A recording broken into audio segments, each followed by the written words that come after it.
నమస్తే, నేను మీ సతీష్. అజ్ఞాతంలో ఆర్కే రోజా అనేటువంటి పేరు వినగానే మనకు గుర్తుకొచ్చేది ఆవిడ మాట్లాడేటువంటి భాష. ఆ భాష ఏ రకంగా ఉంటుంది అంటే, సహజంగా సభ్య సమాజంలో మహిళలు బూతులు అనేటువంటి సహజంగా ఎక్కడ వాళ్ళు బయట మాట్లాడరు. ఓకే, ఇళ్లల్లో అంటే తిట్టుకుంటారు, తిమ్ముకుంటారు, ఇలాంటివి చూస్తూ ఉంటాం. కానీ బయటకు వచ్చిన తర్వాత, ఇల్లు దాటి బయటకు వచ్చిన తర్వాత ఎక్కడా కూడా బూతులు మాట్లాడాలన్నా, లేదంటే కొంత అసభ్యకరమైనటువంటి పదజాలాన్ని వాడాలంటే కూడా మహిళలు 1కి 100 సార్లు ఆలోచిస్తారు. ఎందుకు అంటే, ఆ రకమైనటువంటి భాషని మాట్లాడితే సమాజం ఎక్కడా కూడా వాళ్ళని ప్రశంసించదు. వాళ్ళ పట్ల సమాజంలో ఒక చులకన భావన ఉంటుంది, వాళ్ళ పట్ల అగౌరవమైనటువంటి భావనే ప్రజల్లో ఏర్పడుతుంది. సమాజంలో ఇదే ఉన్నటువంటి పరిస్థితి. కానీ రోజా గారు మాత్రం ఆవిడ ఏదంటే ఒక అసభ్యకరమైనటువంటి, ఒక నీచమైనటువంటి, ఒక హేయమైనటువంటి, ఒక జుగుప్సాకరమైనటువంటి భాషను మాట్లాడుతూ ఉంటారు. ఆవిడ వాడేటువంటి పదాలన్నీ కూడా ఎంత ఏదైతే అశ్లీలతతో కూడుకున్నటువంటి ఉంటాయి అంటే, అలాంటి పదాలు ఆవిడ ఏదైతే కనుక వాడేటువంటి పదాలు ఉంటాయో, ఆవిడ వాడేటువంటి బూతులు ఏవైతే ఉంటాయో, అవన్నీ మగవాళ్ళు కూడా 10 మందిలో ఉన్నప్పుడు మాట్లాడాలి అంటే 1కి 4 సార్లు ఆలోచిస్తారు. ఎందుకంటే మగవాళ్ళు కూడా సహజంగా అలాంటి పదాలను వాడరు నలుగురిలో ఉన్నప్పుడు. కానీ రోజా గారికి మాత్రం అలాంటి పదాలు చాలా ఈజీగా, అంటే ఎంతో అల్లవోకగా, అరే మనము బాహ్య ప్రపంచంలో ఉన్నాము, మనము ప్రజాక్షేత్రంలో ఉన్నాము, మనం ఒక సభ్య సమాజంలో ఉన్నాము, ప్రజాప్రతినిధులుగా ఉంటూ అందులోనూ అధికార పార్టీకి చెందినటువంటి ఒక ఎమ్మెల్యేగా, ఒక మంత్రిగా మనం ఉన్నప్పుడు మనము ఎంతగానో సంభాళించుకుని ఉండాలి. మన నోటిని సంభాళించుకుని హద్దుల్లో పెట్టుకోవాలి. మనం వాడేటువంటి భాష కూడా ఎంతో బాధ్యతగా ఉండాలి.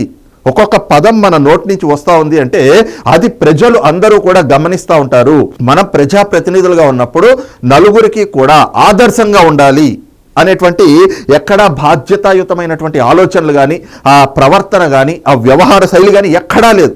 మనం చూసాం 2019 నుంచి 2024 వరకు, 2024 ఏమిటి ఇప్పటికీ కూడా రోజా గారు ఏ రకమైనటువంటి భాషను వాడుతూ ఉంటారు. ఉదాహరణకు చెప్పాలి అని అంటే, గతంలో మనం చూసాం, ఎవరో మీడియా ప్రతినిధులు అడిగినటువంటి ప్రశ్నకి ఏం చేస్తారు వాళ్ళు, నన్ను ఏమైనా రేప్ చేయగలరా, చేసే ధైర్యం వాళ్ళకుందా? రేప్ చేయడం, ఒక ప్రజాప్రతినిధిగా ఉంటూ ఒక మహిళ అయ్యుండి సహజంగా ఆవిడ మాట్లాడేటువంటి ఆ భాషను చూసిన తర్వాత, ఆ బూతుల్ని విన్నాక మహిళాలోకం కూడా ఆవిడ్ని ఆ మహిళగా గుర్తించినటువంటి పరిస్థితి. వెలేశారు. ఒక విధంగా చెప్పాలంటే ఈవిడ మహిళ కాదు అని చెప్పి ఆ మహిళాలోకం నుంచి వెలేసినటువంటి పరిస్థితులు ఆవిడ కొని తెచ్చుకున్నారు. ఒక మహిళగా ఉంటూ ఏం చేస్తారు, నన్ను ఏమైనా రేప్ చేయగలరా, రేప్ చేసే ధైర్యం ఉందా అని చెప్పేసి ఎంత నిర్లజ్జగా మాట్లాడినటువంటి మాటలో అవి ఇప్పటికీ సోషల్ మీడియాలో మనం చూస్తూ ఉంటాం. ఇక అదే కాకుండా ఏదైతే అధికారంలోకి వచ్చాక, వైఎస్ఆర్ కాంగ్రెస్ పార్టీ అధికారంలోకి వచ్చాక ఆ బూతులు, ఆ భాష అనేటువంటిది, ఆ విచ్చలవిడితనం పెరిగిపోయింది. పేట్రేగిపోయారు బూతులతోటి. మహిళగా ఉంటూ ఎంతగానో సంభాళించుకుని మనం కంట్రోల్లో పెట్టుకుని మనం నలుగురికి ఆదర్శంగా ఉండాలి. అరే ఇలాంటి భాష వాడడం వల్ల మనము అందరిలో కూడా లోకువైపోతాం, చులకనైపోతాం, మనకు ఉన్నటువంటి ప్రతిష్ట దెబ్బతింటుంది, మనకు ఉండేటువంటి గౌరవం పోతుంది ప్రజల్లో, ఇలాంటి భాషని మనం మాట్లాడకూడదు అనేటువంటి కనీస జ్ఞానం కూడా లేకుండా రోజా గారు బూతులు తిట్టుకుంటూ ఎవరిని, ప్రత్యర్థి పార్టీ నేతల్ని, చంద్రబాబు నాయుడు గారిని, లోకేష్ గారిని, పవన్ కళ్యాణ్ గారిని బూతులు తిట్టడం. కారణం ఏమిటి అంటే, జగన్మోహన్ రెడ్డి గారి దృష్టిలో పడాలి, ఆయన కళ్ళల్లో ఆనందం చూడాలి, ఆయన మెప్పు పొందాలి. ఆ మెప్పు పొందడం ద్వారా రాజకీయంగా ఏదో ఒక పదవులు తెచ్చుకోవాలి. ఇదే ఉద్దేశంతో ఏ రకంగా విచ్చలవిడిగా బూతులు మాట్లాడుతూ ఆవిడ పేట్రేగిపోయారో గడిచిన 5 ఏళ్ళు చూసాం. పోనీ అధికారంలో ఉన్నప్పుడంటే అనుకోవచ్చు, ఇప్పుడు అధికారం కోల్పోయిన తర్వాత కూడా అదే తీరును కొనసాగిస్తూ ఉన్నారు. దానికి కొన్ని కారణాలు ఉన్నాయి, అవేమిటి అన్నది కూడా నేను చెప్తాను. కానీ ఏ రకంగా 2019 నుంచి 2024 వరకు ఆవిడ మొదటి 2.5 ఏళ్ళు అంటే జగన్మోహన్ రెడ్డి అధికారంలోకి వచ్చాక మొదటి క్యాబినెట్లో ఆవిడకి స్థానం లభిస్తుంది అనుకున్నారు, లభించలేదు. కానీ ఆవిడ ఒక సూత్రాన్ని పట్టుకున్నారు. ఏమిటి అంటే, జగన్మోహన్ రెడ్డి కళ్ళల్లో ఆనందం చూస్తే, ఆయన దృష్టిలో పడితే, ఆయన మెప్పు పొందితే మనకు మంత్రి పదవి వస్తుంది. మరి దానికోసం ఏం చేయాలి, బూతులు తిట్టాలి. అరే మన క్యారెక్టర్ని మనం చంపేసుకోవాలి, మనకి క్యారెక్టర్ లేకపోయినా పర్లేదు, పదవి కావాలి, దాని ద్వారా మనం అక్రమంగా సంపాదించుకునేటువంటి కూడబెట్టుకునేటువంటి ఆ డబ్బు కావాలి. అందుకని చెప్పి బూతులు తిడుతూ చంద్రబాబు నాయుడు గారిని, లోకేష్ గారిని, పవన్ కళ్యాణ్ గారిని, ఆఖరికి మహిళ అయ్యుండి సాటి మహిళ అనేటువంటి కనీసం విచక్షణ లేకుండా, ఇంగిత జ్ఞానం లేకుండా ప్రత్యర్థి పార్టీల్లో ఉండేటువంటి మహిళా నాయకురాళ్లను గురించి, అసలు రాజకీయాలకే సంబంధం లేనటువంటి చంద్రబాబు నాయుడు గారి కుటుంబంలోని మహిళల గురించి, లోకేష్ గారి సతీమణిని గురించి ఈయన ఏ రకంగా అంటే అసభ్యకరమైనటువంటి పదజాలంతో, ఫిల్తీ లాంగ్వేజ్ అంటాం, అలాంటి భాష మాట్లాడుతూ అది నోరా లేకపోతే డ్రైనేజీనా అని చెప్పి ఆఖరికి ప్రజాస్వామ్యవాదులు కూడా చీదరించుకునేటువంటి పరిస్థితులకి దిగజారిపోయారు రోజా గారు. కారణం ఏమిటి అంటే జగన్మోహన్ రెడ్డి గారి మెప్పు పొందితే ఆయన మంత్రి పదవి ఇస్తారు అని. అందులో ఆవిడ సక్సెస్ అయ్యారు. 2019 నుంచి 2021-22 వరకు మంత్రివర్గంలోకి తీసుకోకపోయినా రెండో మంత్రివర్గ ఏదైతే గనక కూర్పు జరిగిందో, అంటే మంత్రివర్గ పునర్వ్యవస్థీకరణ ఎప్పుడైతే జగన్మోహన్ రెడ్డి గారు మళ్ళీ చేశారో అప్పుడు మాత్రం మరి ఆయన మెప్పు పొంది ఆయన కళ్ళల్లో ఆనందం చూసి ఆయన్ని సాటిస్ఫై చేసి ఆ బూతులతోటి మంత్రి పదవిని తెచ్చుకున్నారు. మంత్రి పదవిని తెచ్చుకోవడం ద్వారా ఎన్నో అవినీతి అక్రమాలు ఇవన్నీ చేశారు. వాటన్నిటికీ కూడా ఇప్పుడు మూల్యం చెల్లించుకునేటువంటి పరిస్థితులు అయితే ఏర్పడుతూ ఉన్నాయి. అయితే ఆవిడ చేసినటువంటి అనేకమైనటువంటి అవినీతి అక్రమాలు కుంభకోణాలు మనం చూసాం కదా. విల్లాలు కట్టుకున్నారు. ఒక్క ఆంధ్రప్రదేశ్లోనే కాదు, నగిరి నియోజకవర్గంలో విల్లా, తెలంగాణ హైదరాబాద్లో విల్లాలు, తమిళనాడులో చెన్నైలో కూడా విల్లాలు కట్టుకున్నారు. కొడుక్కి ఏకంగా బెంజ్ కారు కొనిచ్చారు. అలాగే మనం అనేకమైనటువంటి ఆరోపణలు అభియోగాలు కూడా చూసాం. ఏదైతే గనక నగిరి నియోజకవర్గంలో ఎవరికో ఒక మండలంలో ఏదైతే కనుక మున్సిపాలిటీ చైర్మన్ ఇవ్వడానికి ఒక దళిత మహిళ దగ్గర మరి వీళ్ళ అన్నలు గారు వీళ్ళ సోదరులు ఎవరైతే ఉంటారో రోజా గారి సోదరులు ఏ రకంగా డబ్బులు దోచుకుంటా ఉన్నారు, వాళ్ళకి ప్రలోభాలకు గురి చేసి మీకు ఆ పదవి ఇప్పిస్తాం ఈ పదవి ఇప్పిస్తాం అని చెప్పి వాళ్ళ దగ్గర లంచాలు తీసుకున్నారు. 45 లక్షలు 55 లక్షలు కాంట్రాక్ట్ల పేరుతోటి రోజా గారి హస్బెండ్ ఎవరైతే భర్త ఉంటారో సెల్వమణి ఆయన కూడా పెద్ద ఎత్తున దోపిడీలు చేశారు అని చెప్పి కాంట్రాక్ట్లన్నీ కూడా వీళ్ళ అనుచరులకి మాత్రమే వచ్చే విధంగా తద్వారా కూడా కమిషన్ల రూపంలో పెద్ద ఎత్తున దండుకున్నారు, దోపిడీ చేశారు అనేటువంటి ఆరోపణలు కూడా ఉన్నాయి. ఇక ఇవన్నీ ఒక ఎత్తు అయితే ఆడుదాం ఆంధ్ర అని చెప్పి ఒక కార్యక్రమాన్ని మరి జగన్మోహన్ రెడ్డి ప్రభుత్వం తీసుకురావటం, ఏదైతే అప్పట్లో మంత్రిగా ఉంటూ మరి ఈ రోజా గారు ఏ రకంగా అందులో కూడా కుంభకోణాలు చేశారు అనేటువంటిది ఇప్పుడు అవన్నిటిపైన కూడా పెద్ద ఎత్తున ఆరోపణలు అభియోగాలు వస్తున్నటువంటి పరిస్థితి. ఇక రోజా గారు పోనీ అధికారం కోల్పోయిన తర్వాత ఎక్కడైనా కూడా ఆ భాషని కంట్రోల్లో పెట్టుకున్నారా? ఎక్కడైనా కూడా ఆవిడ ఇప్పుడైనా విచక్షణతోటి బాధ్యతగా మెసులుకుంటా ఉన్నారా అంటే లేదు. అధికారం కోల్పోయిన తర్వాత ఇప్పుడు ఆ విచ్చలవిడితనాన్ని మరింత పెంచేశారు. మనం చూస్తూ ఉన్నాం. గడిచిన ఈ 8 నెలలు కూటమి ప్రభుత్వం అధికారంలోకి వచ్చి 8 నెలలు అవుతా ఉంది. మొదటి 3 నెలలు మాత్రం ఎక్కడికి వెళ్ళారో తెలియదు, ఎక్కడున్నారు అనేటువంటిది ఎవరికీ తెలియదు. 3 నెలలు పోయిన తర్వాత మళ్ళీ బయటకు వచ్చారు. మీడియా ముందరకు వచ్చి కూటమి ప్రభుత్వం పైన విమర్శలు చేయడం, చంద్రబాబు నాయుడు గారి పైన ఆరోపణలు చేయడం. ముఖ్యమంత్రిగా ఉన్నారు ఆయన కనీసం మర్యాద ఇవ్వాలి, చంద్రబాబు నాయుడు గారు అని అనాలి అన్నటువంటి ఇంగిత జ్ఞానం కూడా లేదు. ఏ మీడియా సమావేశంలో అయినా చూడండి, ఆవిడ ఏ వీడియోలు రిలీజ్ చేసినా చూడండి, చంద్రబాబు నాయుడు, లోకేష్, పవన్ కళ్యాణ్ ఏదో వాళ్ళంతా కూడా ఈవిడ కింద పనులు చేస్తున్నటువంటి వ్యక్తుల కింద. అరే ఒక ముఖ్యమంత్రిగా ఉన్నటువంటి వ్యక్తిని ఎలా గౌరవించుకోవాలో కూడా తెలియనటువంటి సంస్కారహీనురాలు. ఇలాంటి వ్యక్తులు ఎమ్మెల్యేలుగా మంత్రులుగా పనిచేశారు. రాష్ట్రానికి పట్టినటువంటి దౌర్భాగ్యం అది అని చెప్పి ఈ రోజున ప్రజలు కూడా అసహ్యించుకుంటున్నారు ఇట్లాంటి వ్యక్తులను చూసి. అరే ఒక గవర్నర్ గారిని, ఒక ముఖ్యమంత్రి గారిని, ఒక ఉప ముఖ్యమంత్రి గారిని, ఒక మంత్రుల్ని మనం ఏ రకంగా గారు అని సంబోధించాలి, అది కనీసం గౌరవం అని చెప్పి చిన్నప్పటి నుంచి తల్లిదండ్రులు అవి నేర్కొండరు. అందుకే ఈవిడ ఇట్లా తయారైంది ఈ రోజున అని చెప్పి ప్రజాస్వామ్యవాదులు కూడా అసహ్యించుకుంటా ఉన్నారు. రోజా గారు కావచ్చు, వైఎస్ఆర్ కాంగ్రెస్ పార్టీ నేతలు వ్యవహరించేటువంటి తీరును చూసి. అయితే ఇప్పుడు కూడా ఆ బూతుల్ని కంటిన్యూ చేయడం, ప్రభుత్వం పైన లేనిపోని అసత్య ప్రచారాలు చేయడం, అక్కడ ప్రభుత్వంలో ఉన్నటువంటి పెద్దలు అంటే ముఖ్యమంత్రి చంద్రబాబు నాయుడు గారిని కావచ్చు, ఉప ముఖ్యమంత్రి పవన్ కళ్యాణ్ గారిని కావచ్చు, మంత్రి లోకేష్ గారిని కావచ్చు, లేదంటే హోంమంత్రి అనిత గారిని కావచ్చు, ప్రభుత్వంలో ఉండేటువంటి పెద్దలందరిపైన కూడా ఆరోపణలు చేయడం, విమర్శలు చేయడం, వాళ్ళని మళ్ళీ హెకిల్ చేసినట్టుగా అవమానించేటువంటి రీతిలో వాళ్ళ పైన కొన్ని పరుష పదజాలాలు వాడడం. కారణం ఏమిటి అంటే దానికి ఒక రీజన్ ఉంది. ఏమిటి అంటే నగిరి నియోజకవర్గం నుంచి 2 సార్లు జగన్మోహన్ రెడ్డి ఆవిడకి టికెట్ ఇచ్చారు. ఆవిడ 2 సార్లు ఎమ్మెల్యేగా అక్కడ గెలుపొందింది, ఒకసారి మంత్రిగా కూడా చేసింది. అయితే 2024 ఎన్నికలు వచ్చేటప్పటికి అక్కడ పరిస్థితులు చూసాం కదా.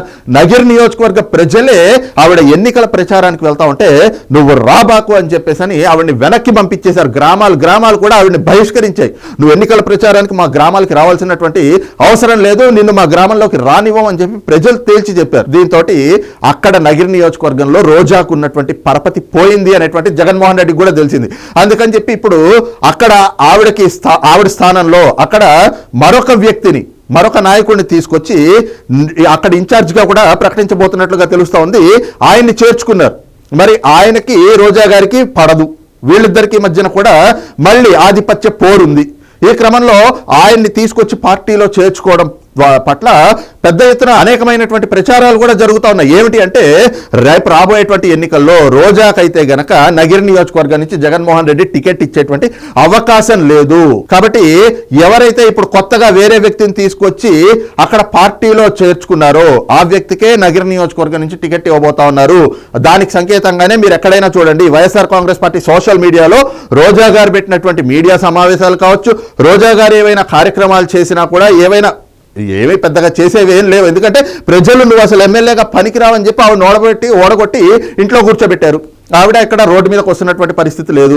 వైఎస్ఆర్ కాంగ్రెస్ పార్టీ ఏ రకమైనటువంటి కార్యక్రమాలు చేయడానికి వాళ్ళకు కూడా ఏమీ లేవు. ఎందుకంటే ప్రభుత్వం ఎక్కడైనా కూడా తప్పిదాలు చేస్తేనో లేదా ప్రజలకు ఇచ్చినటువంటి హామీలు నెరవేర్చకపోతేనో ఏదైనా చేయడానికి ఉంటుంది. కానీ ప్రభుత్వం వచ్చి 8 నెలలు అవుతా ఉంది. ఇప్పటికే వాళ్ళు ఇచ్చినటువంటి హామీల్లో దాదాపు ఒక్కొక్కటి కూడా ప్రకటిస్తూ ఉన్నారు. ఫలానా టైం నుంచి అమలు చేస్తాము అని చెప్పి అందులో భాగంగా ఇప్పటికే కొన్ని పథకాలు అమలు అయిపోతా ఉన్నాయి, ఇంకొన్ని పథకాలు అమలుకి సిద్ధంగా కూడా ఉన్నటువంటి పరిస్థితి. మరి ఈ క్రమంలో ప్రభుత్వం పైన అసత్య ప్రచారాలు చేసుకుని కాలం వెళ్ళబుచ్చుకుని తమ రాజకీయ మనుగడ కోసం ఒక దుష్ప్రచారాలు చేయడం తప్పితే వైఎస్ఆర్ కాంగ్రెస్ పార్టీకి మిగిలింది ఏమీ లేదు. కాబట్టి ఆవిడ కూడా బయటకు వస్తున్నటువంటి పరిస్థితులు లేవు. అయితే కేవలం ఈ ప్రభుత్వం పైన దుష్ప్రచారాలు చేయడానికి పెట్టేటువంటి మీడియా సమావేశాల్లో కూడా ఆవిడ జగన్మోహన్ రెడ్డి గారి కళ్ళల్లో పడడానికి, ఆయన దృష్టిలో ఉండడానికి, ఆయన మెప్పు పొందడం ద్వారా మళ్ళీ టికెట్ తెచ్చుకోవాలి అనేటువంటి ఒక అత్యుత్సాహం, ఆ ప్రయత్నంలో భాగంగానే ఈ రోజున కూటమి ప్రభుత్వం పైన, ముఖ్యంగా ముఖ్యమంత్రి చంద్రబాబు నాయుడు గారి పైన, పవన్ కళ్యాణ్ గారి పైన, అలాగే మంత్రి లోకేష్ గారి పైన ఇష్టారీతిలో నోటికి హద్దు అదుపు లేదన్నట్లుగా ఆవిడ ఏదైతే గనక విమర్శలు, అభియోగాలు, ఆరోపణలు, అలాగే ఆ భాష పరుష పదజాలంతో పేట్రేగిపోతా ఉన్నారు. మరి ఈ క్రమంలో ఆవిడ మంత్రిగా ఉన్నప్పుడు చేసినటువంటి కొన్ని కుంభకోణాలు ఉన్నాయి కదా. ముఖ్యంగా చూస్తే ఆడుదాం ఆంధ్ర అనేటువంటి కుంభకోణం ఏదైతే ఉందో దానికి సంబంధించి అదొక స్కామ్.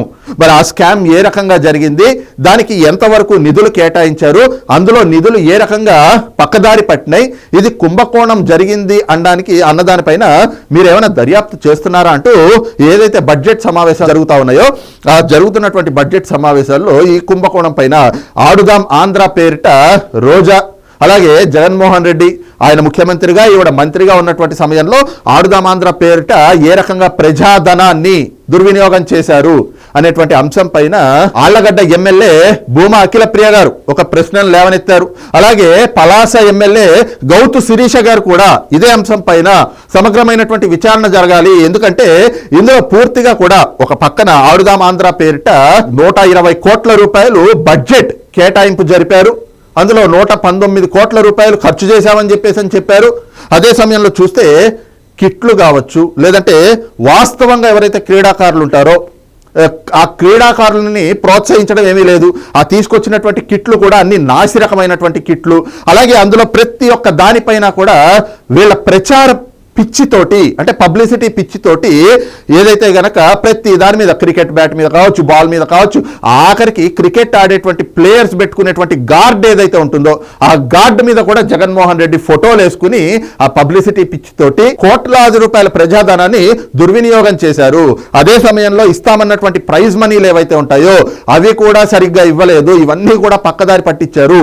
ఆడుదాం ఆంధ్ర అని చెప్పేసి ఒక కార్యక్రమం తీసుకొచ్చి దాన్ని కూడా రాజకీయంగా వాడుకోవడానికి దాని ద్వారా కూడా రాజకీయ లబ్ధి పొందాలి అనేటువంటి కుట్రలు చేస్తూ ప్రజాధనాన్ని ఏదైతే కనుక దుర్వినియోగం చేస్తూ మొత్తం నిధులన్నీ కూడా పక్కదారి పట్టించారు. కాబట్టి దీనిపైన సమగ్రమైనటువంటి విచారణ జరపాలి అని చెప్పేసి ఎమ్మెల్యేలు కోరడం, మరి దీనిపైన సంబంధిత శాఖ మంత్రి కూడా స్పందించారు. పూర్తి స్థాయిలో ఏదైతే గనక ఈ ఆడుదాం ఆంధ్ర పేరిట జరిగినటువంటి ఈ స్కామ్ ఏదైతే ఉందో దీనిపైన సమగ్రమైనటువంటి విచారణ జరుపుతాము అని చెప్పి ప్రభుత్వం కూడా ఈ కేసుని ఏసీబీకి అప్పజెప్పింది. మరి ఎప్పుడైతే ప్రభుత్వం అధికారికంగా ఈ కేసుని ఏసీబీకి అప్పగించిందో మరి రోజా గారి నోరు మూగబోయింది. ఆవిడ అప్పటి వరకు కూడా మీడియా ఎదుటికి వచ్చి అక్కడ ఇక్కడ ప్రెస్ మీట్ల పేరుతో, ప్రెస్ మీట్లు అంటే కూడా ఆ సాక్షి మీడియా తప్పితే, సాక్షి కానీ జగన్మోహన్ రెడ్డికి అనుకూలంగా ఉన్నటువంటి మరో 2-3 ఛానల్స్ వాళ్ళు తప్పితే ఎవరు వెళ్ళరు. అలా వాళ్ళని పిలుచుకుని వాళ్ళ ముందు ఏదో మీడియా సమావేశంలాగా మాట్లాడుతూ ఉండేవాళ్ళు. ఇప్పుడు ఆ నోరు కూడా మూగబోయింది ఎప్పుడైతే ప్రభుత్వం ఈ కేసుని ఏసీబీకి అప్పగించిందో.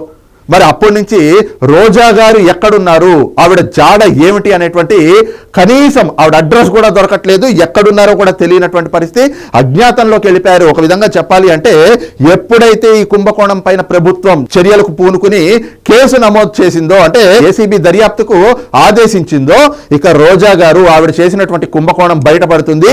అందులో జరిగినటువంటి ఆ స్కామ్ మొత్తం బయటకు వచ్చి ఎస్ ఈ నిధులన్నీ కూడా దుర్వినియోగం చేశారు, దారి మళ్ళించారు, పక్కదారి పట్టించారు అని చెప్పి అవి రుజువైతే మరి చూస్తా ఉన్నాం కదా. వల్లభనేని వంశీ, నందిగం సురేష్, అలాగే పోసాని కృష్ణమురళి వీళ్ళంతా ఏ రకంగా అయితే ఇప్పుడు జైలు యాత్ర చేస్తా ఉన్నారో మరి రోజా గారు కూడా జైలు యాత్రకు సిద్ధమవుతుంది అనేటువంటి భయం ఆవిడని వెంటాడుతూ ఉంది. అందుకే నిన్న మొన్నటి వరకు చంద్రబాబు నాయుడు, పవన్ కళ్యాణ్, లోకేష్ అని చెప్పేసి విచ్చలవిడిగా నోటి దుర్స్థనంతో, నోటి దూలతోటి పేట్రేగిపోయినటువంటి రోజా గారు ఇప్పుడు మాత్రం ఎక్కడ కనిపించట్లేదు. ఆ నోరు మూగబోయింది. కారణం ఏమిటి అంటే ప్రభుత్వం ఏదైతే గనక ఏసీబీ దర్యాప్తుకు ఆడుదాం ఆంధ్ర అనేటువంటి దాంట్లో దర్యాప్తుకు ఆదేశించిందో ఈ భయంతో ఆవిడ పరారయ్యారు అనేటువంటి ఒక చర్చ కూడా ఏపీ రాజకీయ వర్గాల్లో పెద్ద ఎత్తున జరుగుతూ ఉంది. మరి ఈ అంశం పైన మీ అభిప్రాయం ఏమిటనేటువంటిది కూడా కింద కామెంట్ సెక్షన్లో మెన్షన్ చేయండి. Thank you.